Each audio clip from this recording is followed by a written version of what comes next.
সোনা সংসারে সব বন্ধুদের স্বাগত। আজকে আমি রান্না করে দেখাবো কাচকি মাছের পকোড়া বা বড়া, কাচকি মাছের বড়া। তাই এর জন্য নিয়ে নিয়েছি এখানে কাচকি মাছ, তার উপরে আছে কালো জিরে, পেঁয়াজ কুচো, আদাটাকে ঘষে নিয়েছি, আছে ধনে পাতা, কাঁচা লঙ্কা, শুকনো লঙ্কার গুঁড়ো, হলুদের গুঁড়ো, এই আমার লেগেছে। রেসিপিটি শুরু করার আগে বলবো লাইক করবেন, শেয়ার করবেন। নতুন নতুন রেসিপি দেখতে হলে আপনারা চ্যানেলটিকে সাবস্ক্রাইব করে নেবেন, ঠিক যেভাবে ঠিক আপনাদের সেইভাবে দেখাবো। চলুন শুরু করা যাক। প্রথমেই আমি এই মাছটাকে ভালো করে লবণ ছড়িয়ে দেব পরিমাণ মতো, 1 চামচের মতন দিলাম। দিয়ে এটাকে ভালো করে আমি, বেশি চটকাবেন না যেহেতু ছোট ছোট সাইজের কাচকি মাছ, সবই ঘেটে যাবে। প্রথমে পেঁয়াজটাকে একটু এইভাবে একটু চটকি নেবো, আস্তে আস্তে একটু ছোটো ছোটো করে মেখে নেবো। মাছের এখন পেঁয়াজটাকে একটু চটকিয়ে নেবেন আগে। আমি যেভাবে রান্নাটা করছি সেইভাবে করবেন, দেখবেন ভীষণই ভালো লাগবে। আর গরম গরম ভাতের সঙ্গে খুব সুন্দর লাগবে। মেখে আমি প্রায় 5-7 মিনিট রেখে দেবো, দেখছেন তো। এবার মাছটার সঙ্গে আর হলুদ, লঙ্কার গুঁড়ো, কালো জিরে একটু ভালো করে একটু ঝরা ঝরা করে একটু এইভাবে একটু মেখে নেব। মেখে নিয়ে 5-7 মিনিট একটু রেখে দেব। আর যতক্ষণ না একটু জল বেরোচ্ছে লবণে থেকে, তারপর আমি যতটা বেসন লাগবে দিয়ে, বেসনটা দেখাতে আপনাদের ভুলে গেছি, এই যে বেসনটা নিচেই আছে, বেসন দিয়ে দেবো। আপনারা চালের গুঁড়ো অন্য কিছু দিতে পারেন, আমি বেসন দিয়ে করবো। এটা আমি 5 থেকে 7 মিনিট রেখে দেবো।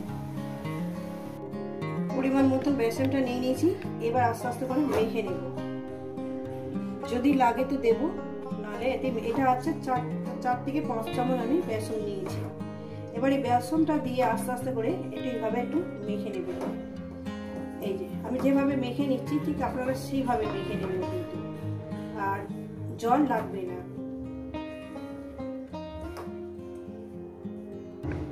তো বন্ধুরা, মাখাটা আমার হয়ে গেছে। এবার আমি ভাজতে চলে যাব। গ্যাস ধরিয়ে দিয়েছি, কড়া আমি বসিয়ে দিয়েছি, কড়া আমার গরম হবে। কড়াটা আমার গরম হয়ে যাবে, গ্যাসে দিয়ে দেবো পরিমাণ মতন সর্ষের তেল। আমি এটা সর্ষের তেলে ভাজবো। পরিমাণ মতন সর্ষের তেলটা দিয়ে দিয়েছি, গরম হবে। তেলটা আমার গরম হয়ে গেছে। এবার এক এক করে আমি এইভাবে দিয়ে দিচ্ছি। রেসিপিটা আপনাদের কেমন লাগছে অবশ্যই কিন্তু বলবেন, আর এইভাবে বাড়িতে বানিয়ে খেয়ে দেখবেন। যেভাবে আমি বানাচ্ছি সেভাবে বানাবেন, বা আপনাদের যেরকম শেপ দিতে পারেন। আমি একটু ছোট ছোট সাইজে করছি।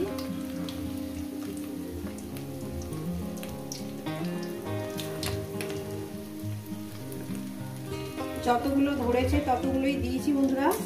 এবার এক একটা পিঠ আমি 1-1.5 মিনিট করে রাখবো, তারপর আমি উল্টিয়ে দেবো।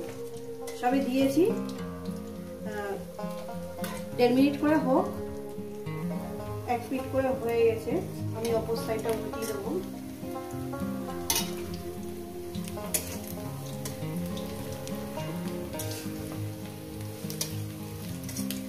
এইভাবে গরম গরম ভাতের সঙ্গে বন্ধুরা দারুণ লাগবে। একটু কড়া হয়ে গেছে হালকা,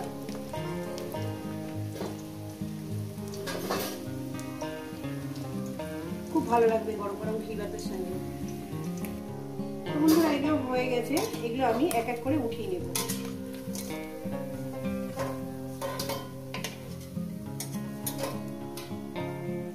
তো বন্ধুরা, এই কটা হয়েছে, সবগুলো দিয়ে দিলাম। এগুলো 1 থেকে 1.5 মিনিট করে এবার এগুলো ভেজে নেব। ভেজে নিয়ে এগুলো নামিয়ে নেব। এর 1 পিঠ গুলো হয়ে গেছে, অপর সাইডটা উল্টিয়ে দেবো।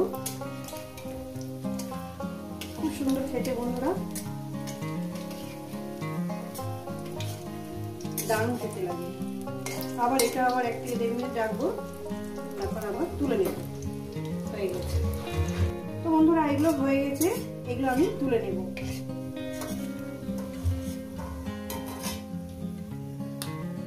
তো বন্ধুরা, এই রেসিপি যদি আপনাদের ভালো লেগে থাকে অবশ্যই কিন্তু কমেন্ট করে জানাবেন, রেসিপিটাকে লাইক করবেন, শেয়ার করবেন।